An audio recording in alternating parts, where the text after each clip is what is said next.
आसंता पंचायत निर्वाचन हो कि जेकोसी निर्वाचन हो से ओडिशार जेनजी माने अत्यंत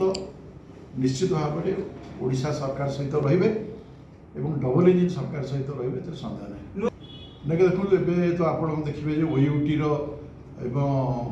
पीजी जो मैंने पीएचडी कर स्टाइपेंड सरकार ग्रहण कले यहाँ कौन जेनजी मान कम नुहे केजी रु पीजी पर्यंत भितर जेनजी मैंने आसुना कि जो मैंने कॉलेज रे पाठ पढ़ुं जो मैंने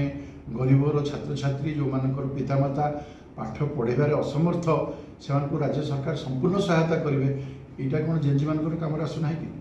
तो विभिन्न दिगरे जेनजी मान सहायता करने सरकार अच्छा आपको कर चलिए ओडिशा भली एक शांतिप्रिय राज्य रे जो माने जेनजी से आमर भविष्य से आमर विकासर वार्ताबह से आम अस्मितार प्रतीक मु आशा करी जे राष्ट्र विरोधी सहित ओडिशार जेनजी माने एकमत हेबे नहीं।